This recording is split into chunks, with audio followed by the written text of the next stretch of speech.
kaduni kadu thlot mai mi padik tak nia ka hriat ania ka ngai zong palina ni nge atop na ber ni boxe kadu hle bok kan kum ain rol khat chia university khata kan kaldun boka ni tin kanin muthaya achangin zan lama aron leng thin bok tharuk don chu kanin zoi ve ta chu nia university kalu hlimin ka thian nu le a thian pa anin ngai zonga ama nin phei chuan kan lein hringai lo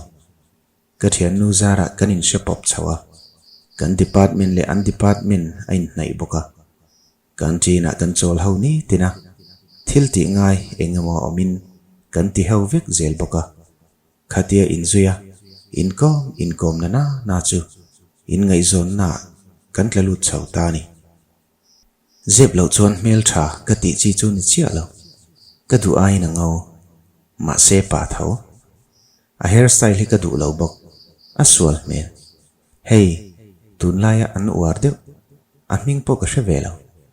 an chi pa an chon le ang hian a sam siama me tha turin ka hril fawa a zom lem hleilawa so manin khanin ni mi tinge ka thian nu hian min on zot te topa ani hi champhai kho ania college ka kan kal ho thina tuna chuan delia om ka exani kha smiley ron da tho ma se thina phudup dup tho mai van mak ka vati topa chan ngai na ka shelo e mani alir te mai nia phim khur ro nia alir hi chu karing abum chemi bume mole an veng mi nen an long ni renga ka hre chua ka lom I mangai po ka shelo ka thian nu ma ni se ka thik thu chiat e ma wangin ka thik ru tho so ma exi ka shenol ka mel hriat le min hretu an ni velem lo wangin poi ka ti hran lo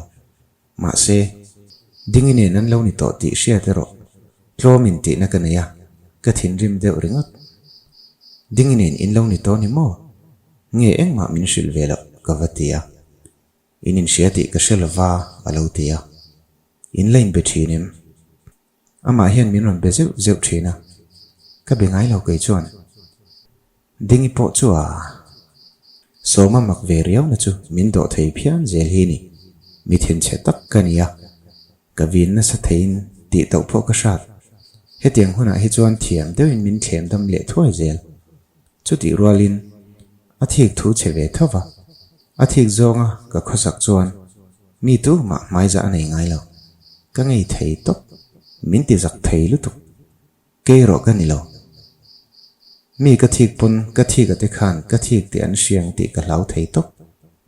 thil ka nei lain kan junior lili hian oi ni zani hon hu khan u songa ten local le a I van duai che o aron ti hluta ka lo meng phok sha mai noi suk pain min ron mel zoka a mel phadai chuan min ti thin rim zual sau ni zana chuan a thian pa zui te na akal thu soi sia do the chu kan soi thei tlang ani ka ti muka ka thian nu sang ile abial pa lo ma te chuan kan in kar boina om thin an sheveka ka za pe lo thudik ka soi choni thin rim do na sin ati zum du ka ato ka ni chu ti pain ka thawa ka kal nal lili te zigzag hi chu senior ho pon aru kan ngei ania azam lo ve ham thei sia picnic na po senior ho za zo lova rui cha thlangam khania kabial pa ne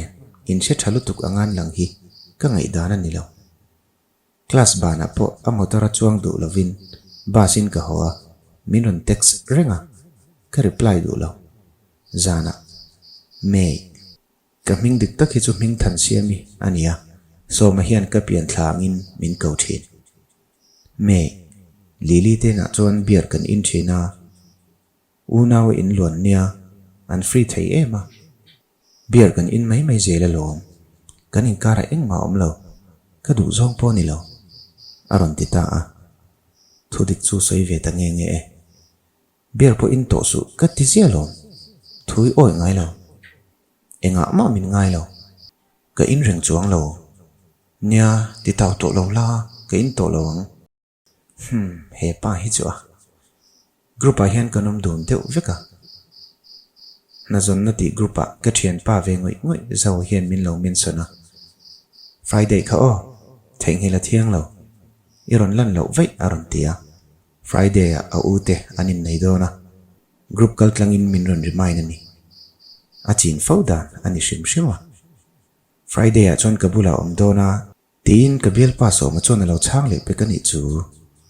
private in ka vashil fia ngala zo hi athik na rei to athik berte jing mi nia zo anin la income kan thul pha chuang si lo a chan chu thian thatak kan nitla tatin ni kan ban ma deu wangin pa ka kan thua a phone ka cheka ming thani te ang lo du te chu enge kai ai that bik na ti thu ding in a lo thon ka mu chon ka sa sak thei inei ve lo thile nei ni ange ti in reply a ichena sa thin o ara yange o ishat mai sia te ron ti ala virgin alone ka khoi che phal te ulo ha ha ala virgina wow zongi mai chu kathil chiar lai aron ena wangin o kha lom ka zo tang che katia a hre chiang viau che ni mela I jin to lo mi atita jin dan chu rap thak zo zong hi ka block don ka ti hlaka anui suka omtir ve mai ro atia a message share zel kala du ve bok ne ka block to lova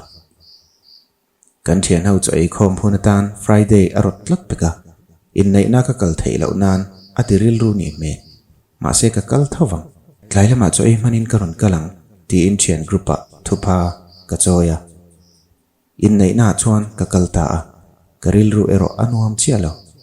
min don call mi alova message min thon heklo ka thian pa zawa ka ngai poi mo ve boxia kan choi khom na tur ka wathlen chuan darli ari thuak to a so ma ero ka mulo khong ye tia ka zo chuan alo kal lo thu an lo seya ka bulo om ve reng anga an lo ngai zo kani ka khol hal vata voili zet aring ral nuwa aron la shama mei che o ni le nga hey arui le tuka amu hilri aron ti ni chu ka puak ke lo cha tunge nang ma ka ti tonga lili aming soi rolling ka da mak chopo ka eta chuang lo chon lam ka siama ka ho ve dai ka thin rim si ka in thiam che lo ve thau si a she om to mate ni chin mai khan so male lili te in phur ka mu aru email vak lo ka thian ni na ron ti chuan ka ching sok thei om chu a omani don hi ka khol le a alo la ve mi ala khong ei om WBR a engei ti ininom nakina ka lo biang che kan lak lo atto ka ni chu min lo bia ka ngai lawang ti in ka da ka thohok mai zan khoing ka mu hil thailo katala na ai chon thin rim nain min tuam na sa zo are veng mai si zinga po a message mu tu rom lo ti tu rom lem lo boka kamu mai maya ala sin ka check all lova a online ringa min betu mi asilo then tu ril ru ka siam chuan na ka ti ka lo du velu tuk to si engi motal churon soi se ka dam le huai mai kring zantir lama engi ti aron tia engma muka ila thinrim mi thinrim lo ka tha ka lo leng o atul lawang kong ka min lo hon ro rang zetin kong khar ka pan ngala rin po kan ring man lo ka vain du lo tak soi tur ka shelo varanda kan thua ka tum bur mai kalsu ka ti cha zo hi ithian pa po ni se amil dan chete abiek dan chete hi ka du lo abula iom ka phal lo chu wanga cho ei khom brot kan renga ma sei kal luya ka ti thei ka ti ve ni kha a tha ni chu ke chuan zo ka fo pin min ti ve lo nang ni chu in ruya inin phur kwala inin tina samutang anui hok hoka ingai to na mai ni chu lili bial pa pokal velom ithu soi hi oi tur chin pok re to lawe a in thene du chuan ka in pe reng ania in chen la hi chau thei se kala du ve hlei nem a min ti nui na tur la she thei si a to pa zong kan nui dun le nge nge a tlomero ka in ti khop mai mate so manin chuan in la thazel mo dingi pok chu o thazele kanin bethin ti a hril chem ka mu vekalom a clear ngai lawa ka ti ve mak oi I mo zuna nei nia o kan ni lai chuan min duat thei tok oi a motor te kha kan mang tangkai thei nia ha ha smiley nuri war ka wada thil tu loron soya a soi chan ka shebok he nu hi alat nok sak mai thei thola intifaila cho eila in khomang che kawatia kanor lui na sathin em awang hian sunday hi chuan a in khom ve thi chunuwa aron leng nge zela ei tur kan siam thin ka chung te po hian an shevek to a sual mel an ti thauna in ami je hi mi nel chi aloni sia anin nel ta phian mai le ngala voi khachu zana soma spicy noodles ei lai a thak ti mel chu status a ka manga oi ala du rang lo kan ni lai te khan min siam sak ji dingi tei vet hi chu kan in biak na chu ka screenshot ama soma ka vathona nin om he nu hi lo chang fok zel ta che aron tia Tuesday ania voin chu karon kal don lo kanutei ka bazar pu nga ya aron tia wangin basin ka kala ka khwa har vere om lo hi chuan ka kim lo class lak line phone ka khoi ruwa ka then nu zote so mate veng mi chuan thalak aron thona ninuam takani with someone special ti caption of mangin lili le so ma in kwa lai anung lama tanga so ma na kwa lai annui dun sang chu aron langa ka muchia mai chu phone po ka thlau thelani so manen in lani mokatia hei tun mai khan lili hian ron mang boxia zote chuan ron tia ka va reply kanin then to lom kalau tibul maka nie top ro se ani em to love lili aron kallo ti ka hrechuak che sangi ka shil ve ngala loma na hriat chuan nia zeb lo chuan tun hnaia hian lili te na kal tam riawa ka kal ve ngai se lova an om dan zong chu ka hre chuang lo ama lili hi azam lo ve boxia atia tun tum chu karil lu na ve ta min ron be mi alova zana mani ai no pangte hi kan nu te an ni thei dana om mole ti status kap data dingin minin ti thei khomang ti ka hlawa wangin amu ve thei lo turin ka seta so ma chuan alo view nge mai enge om zia to lo in soi fia na ka ngai thadu to lo bok ti hian in kimato te ngota a chan soi la lili status kha ka vathon ta are wang nuwa nia me ka ti dik lo ni ka thiam lo nuam ka ti mi lo shil tur chain hoi sen na ka nei box si lova lili nen hian kan rui line kan che swala ka tum wang re po ni lovin ti hian ka kop tar ngot mai ni tun tum chau chu min ngai dam sam ro engma athleng to lawang khongain atia a huwa chap chu ka block ngal mak avoi khat na tan mi pa wangin ka mit tuit la veta ka number min lo khol char ka phone ka off tak atuga class ka kal ta lo bok nep ka inte ma se ka mu thai kring lo chuna ka roma kanu lo lutin so ma lo kal aron tia thur lo zetin ka wathawa ngai dam min dil char ka ngoi muk ka thin lunga chon ngai dam chak na oma atel lava ka hlim lo zia ka ria ka ngai to zui ngam hek lo ma se hetiang khopa chenga kanin man to chung po ka tol le chuan min zuam zel don ni in ka hria a tlom ka in ti boxi me voi khat cha then chei ka du lo ni ka thei lo nang aya min mangai tu ka tong to lawang khongain idu le li chu biala ani lo pon keiman ka biang ati chara iti sual ma khan min shelo im ni iti sual nu ka man chuat nu a che in chir chaw ne man chuak ta lo cheila ila chun zom zel don chu ni sia katia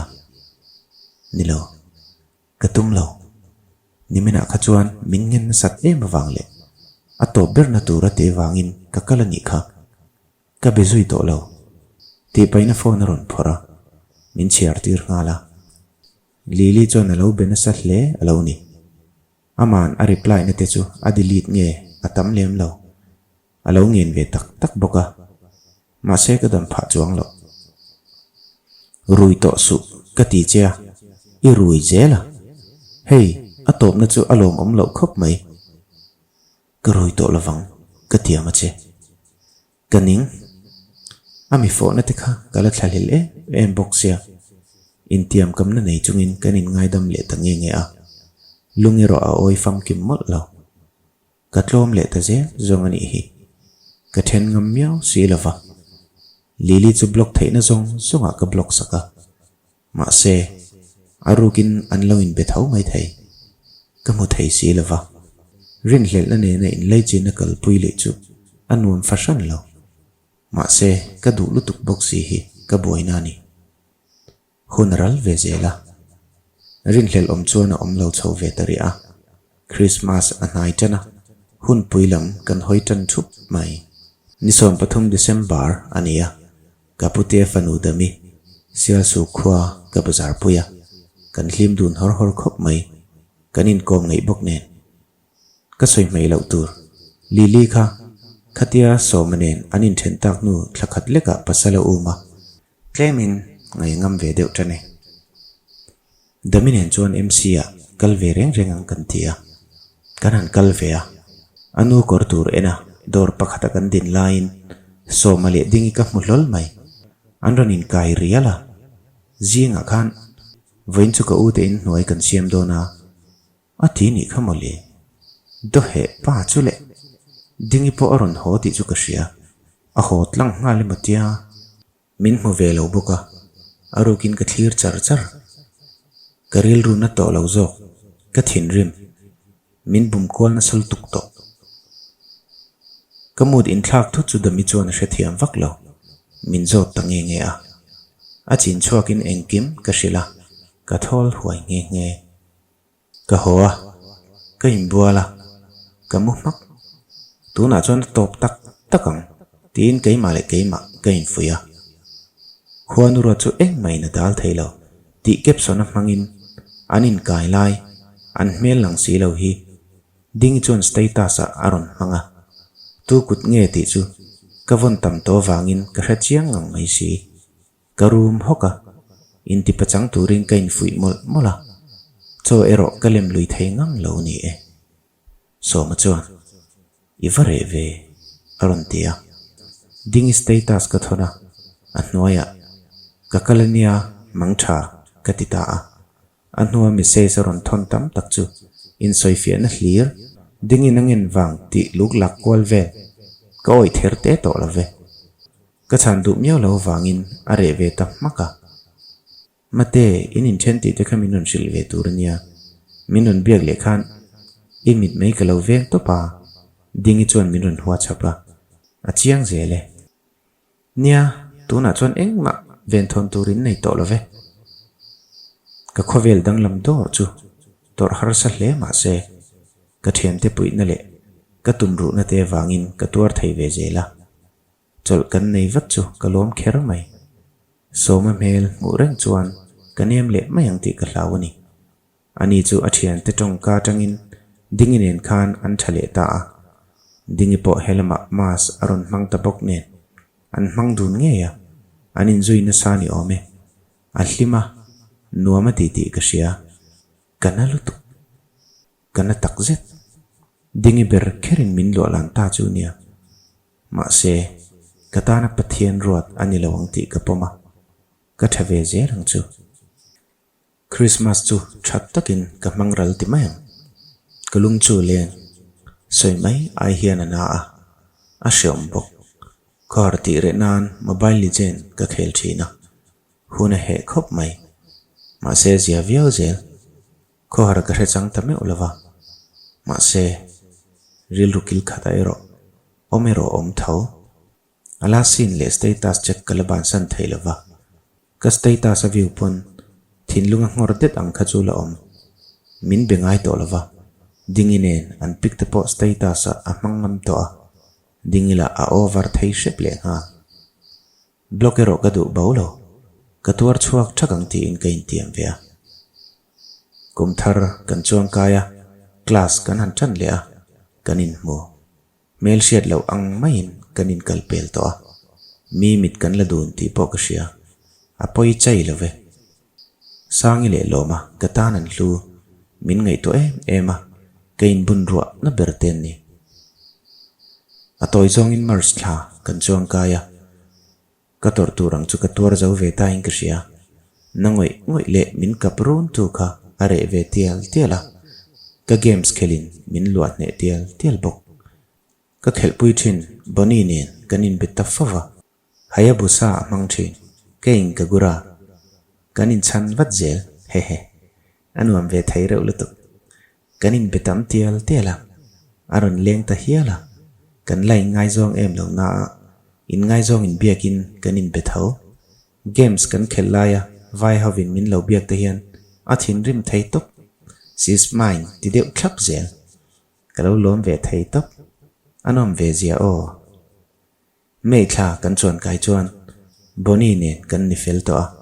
confirm thlap to he he ka ba dei po cho mi nei chua puya min lom sak thlap min khera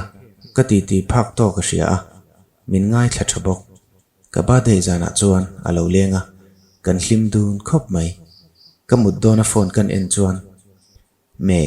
happy birthday ama saber kani thai si lova ato ber ni karon tum tamai hlim reng che so man hen tangin ka donga kalome kavatia ka ngai thin khop mai che innu ngai ro dingi ti na ni chuan katan eng mani lo karun lui nan che ka mang tang kai mai ni kha smiley ka vathon ringota me khongai takin lo let le ro ka ngai che ka mangai zia che ka re chuak che itel lo chuan eng manom lo itlai to ka tel lovin e hlim reng theng mo alokon feel le maya yes I can tia ka chan nuin bonia message ka reply san hal ta daya katan vantir kawini katan ni rang che tin hei hi ani so male me te top na thon thu chu